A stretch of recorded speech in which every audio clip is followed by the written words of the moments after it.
actualité bi waaye bu ñu ca noppee top 5 des séries télé ma jigéen Jóob lañ ci àndal mu dalal ci Baye Djily Mbaye ñu gën ko xam ci Maysa Fatima ci biir série boobu lee di daw fii ci seen télévision Walfadjri ca dégg vendredi di doomu buur dinañu seq ak moom waxtaan buñ ca noppee rubrique Sanjoogu di xurdab dina ci dalal l'artiste Ablaye Touré wala Laye Touré ñu seq ak moom waxtaan deuxième partie bi ñu ànd ci ak Souka Mbaye ak yi ganam ci Nepad musical ñu daal di ndar képp bile magazine bu bàkk baaxee ndeys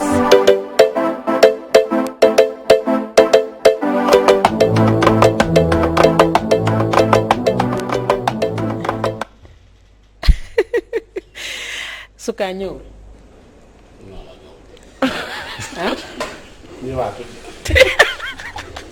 Amar bun Xataab Gueye maa ngi lay nuyu naka weekend bi. maa ngi lay ziar bu baax. ajaratu di la ziar namoon la. maa la raw maa naka lundi bi. ça va alhamdulilah lundi des fois day diis. waaw day diis mais sant rek rawatina boo waree jógee Kër Massar suba si. xam na mu buuxante la boo xam kenn xam mu mel. yàlla baax mais sant yàlla.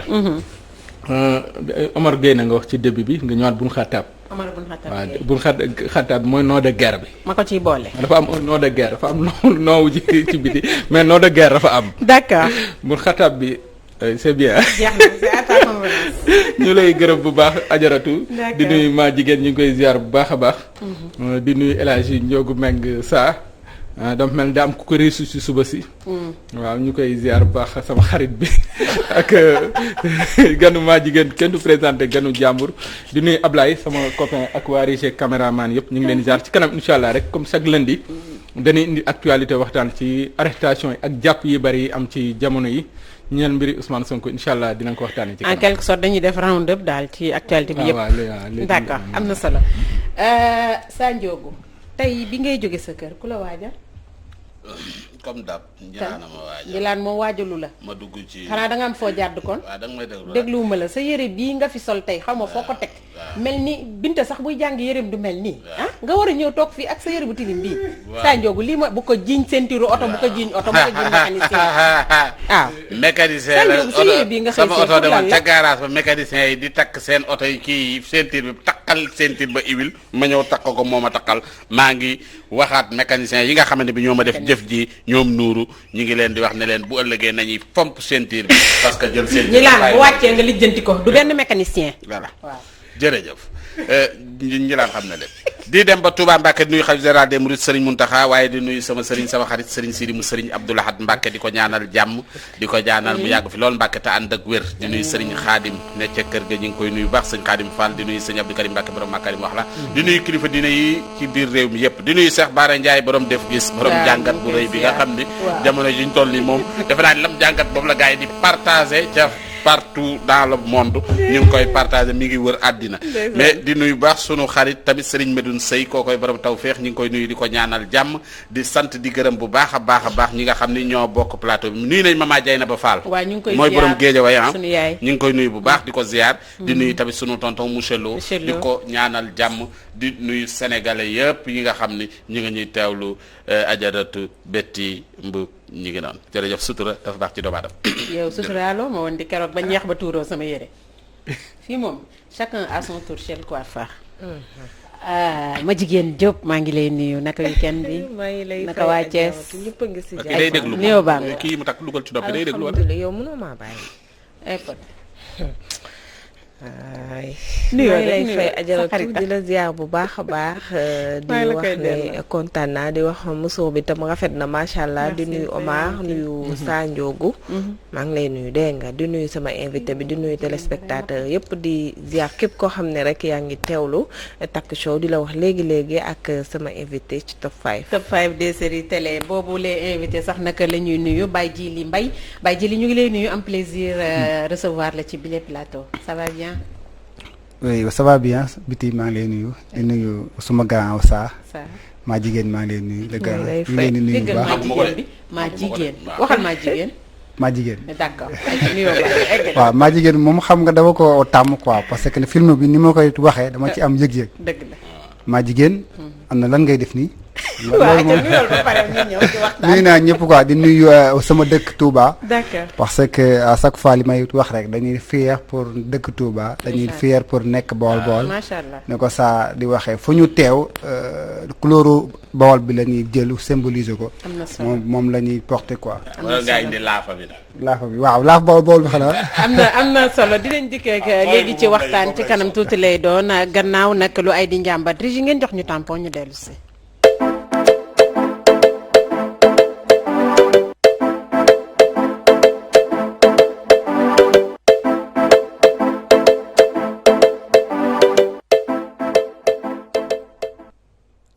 Omar tey loo ramassé indi ko tey. actualité leen indi waaye balaa ñu ciy dikk nag tey dañ maa solo la. Cheikh Tidiane Seck Colobane. 77 539 18 74. am na solo topp dina ko bindal. ñu ngi marché Colobane ah. am na solo mais noonu la ah. macha allah ci sat la bokk. rafet na lii ree na mais lii noonu la. non ki lay karle bëgg na nga jàpp ay ca yàqul sër bu ko du non dafa rafet bu ko du yëppal ñëw góor rek lay ñëw. waaw rafet te moom fantu wal fajri la. koo xam ne c'est très ba may joli. toog ci rajo la ma doon ñawal ba tey ji télévision. non li mu ñëw nii dafa nice. dafa aare. vraiment dafa aare. gën a la ñëw ndax ma am télé ndax jigadiwuma. d'accord am Cheikh na solo jërëjëf di ko jaajëfal kon nag dañuy dugg ci waxtaan wi ak jàpp yu bari am ci jamono yi balaa ñu ciy sóob rek dañuy ànd ak Cheikh Pereira ak topp Régis Ousmane Sonko am na lu mu waxoon jagleel ko waa police ak waa gendarmerie. Je rappelle à Macky Sall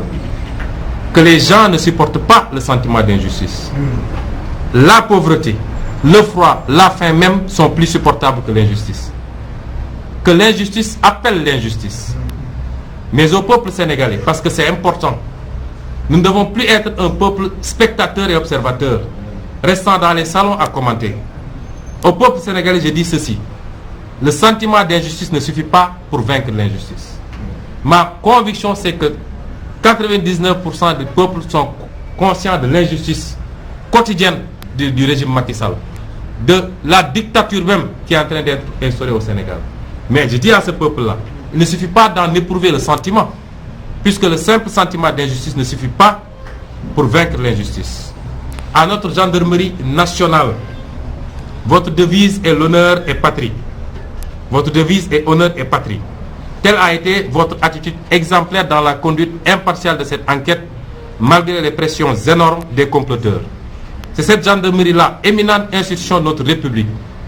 que nous aimons, nous Sénégalais, que le peuple réclame, que le peuple admire et respecte. Vous êtes, vous, de la gendarmerie, les garants impartiaux de notre sécurité à tous, pas seulement de la sécurité de Macky Sall,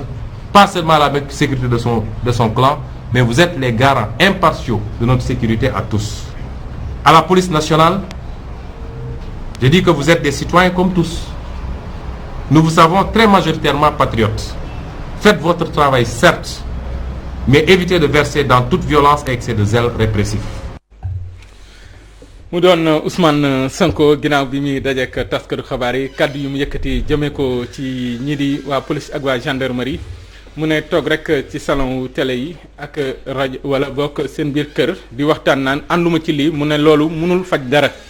li koy faj mooy ñëpp naqarlu ko ba ñëpp yëg ko mu ne nag police ak gendarmerie ñoom seen taxawaay li mu war a doon du rek sàmm karange nguur gi naam lu leen war la waaye tamit sàmm karange askan wi moo tax ñu tegloon fi mu ne nag waruñu doon ngànnaay wala yat goo xam ne nguur gi da koy jëfandikoo ngir jëmee ko ci askan wi du leen ci duma mu doon kàddu yoo xam ne da ko jëmee ci police bi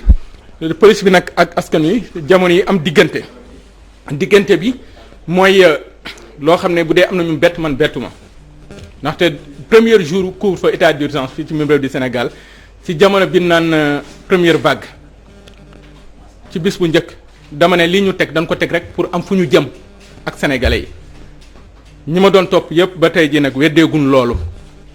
mooy daa am fu ñu jëm am na ñu ma woo sax na ma lu tax nga waxoon loolu man leen gisaani wu ma géntu ma mais nag nit ki boo yàggee moom xam jikkoom te ku yàgg ci loxo wala fi nee na nu la téere da nga koy xam waaw ñi ñu nekkal xam nañ leen seenu doxalin ak ni ñuy doxee damay dégg Pape Alé Niang mu koy wax mu ne dafa am kilifa bu mu sa toog ne Sénégal pour diriger ko ci dictature rek nga mën a jaar te ñooñu mooy ñi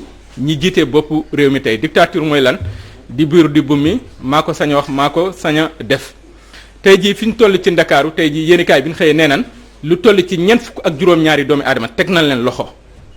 teg leen loxo ci pour divers motifs nag ku ne am na lu tax ñu mën laa jàpp. am na ci ay soxna waaye am na ci ay jàngalekat yu ci mel ne tey jii comme Damboj di gis nañ waa SAEMS ak waa G20 di ko naqarlu am na ci tamit ñoo xam ne ba ci ay takk der policier ak gendarmerie yoo xam ne da leen yóbbu ci brigade prévôtale pour ñu xool la leen seq Ousmane Sonko ndax doon jot ni yenn xibaar yi muy jot ñoom ñoo koy jox. ñu dem nag ba tollu foofu mi mag ndaw góor jigéen fii ci réew di Sénégal ñu bari ñu ngi leen di teg loxo keroog ñu dégg Bougane Gueye Dany bi mu demee mu ne kii le prochain tour kan mooy topp ci Ousmane Sonko. lii lépp nag bu amee tey jii li Ousmane Sonko wax mooy police bi ak gendarmerie nañ def seen liggéey mais nañu xam ni tamit ñoom askan wi lan fi nekkal naam bu dee ni nguur gi mooy ki leen fi teg léegi nag yoon bii ñu jël fan la ñu jëmee. fan la ñu jëmee loolu moom mooy question bi ak jàpp gi ñuy jàpp fan lañ ko teg est-ce que lu gën la est-ce que lu jaadu la parce que nag yoon moo sañ a def li mu war a def mais est-ce que yoon tëddee nañ njaaxaanaay est-ce que yoon jengul parce que buñ fi gisee ay exemple yu bari yoo xam ne dafa dal ci ñoo xam ne danoo jege nguur ñooñ tey ji ñu ngi guddaandaat ak di ndaataatalax dem di doxi seen soxla nu mu leen neexee dégg nañ fi nit ci faux billet dégg nañ fi nit koo xam ne nee na nañ génne suñu jaasi xeex kooku appel à la violence la fitna la doon woote ba tey ji immunité parlementaire fekk ko ci waaye tey fa mu ne kenn fekk ko fa fitnaal ko te tey ji man mii bu ma ko waxoon samay tànk du laal suuf léegi dafa am ñaari sénégalais boo xam ne bu waxee moom police dem jëli ko ab sénégalais boo xam ne dañ koy bàyyi ci biti li ma gën a tiital nag ginnaaw avant ñiy jàpp nii bertuma dama toog ak nit Assane Diouf avant ñu koy jàpp ma gis bande annonce Walfadjri balance ñu invité ko ma ni waa ji Assane Diouf du def balance mu ne ma lu tax ma ni ko daam fu mu ko teg parce que dama dégg police def benn communiqué ne képp koo xam ne yaa ngi tuumalati police wala ngay wax ci ñoom di nga ko régler ak ñoom est-ce que police bi dañ ko teg pour muy defante wala muy régler ak contre ay population bi est-ce que police bi loolu mooy taxawaayam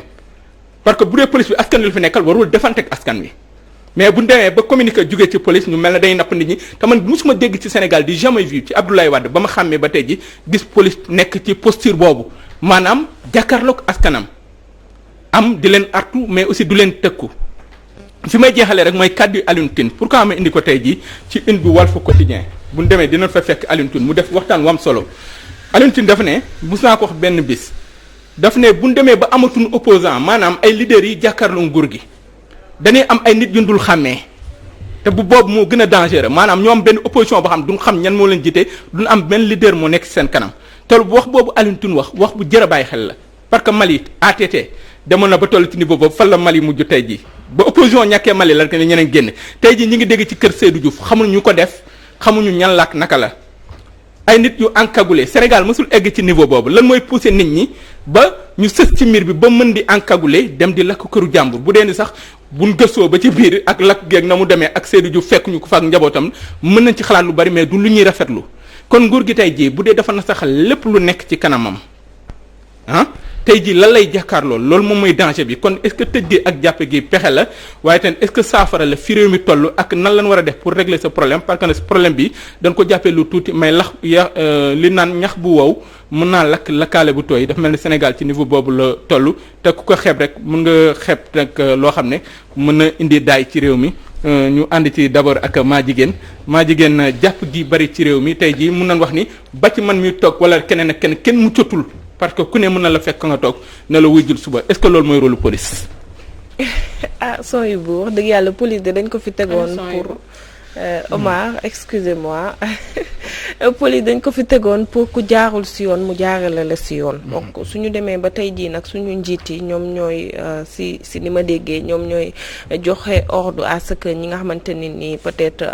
wax nañu loo xamante ne nii waruñu ko wax jëmale ci ñoom ñu jàpp leen loolu day dem ba nasaxal liberté d'expression bi ngay tudd léegi am na jamono yoo xamante ne nii boo si tolloo.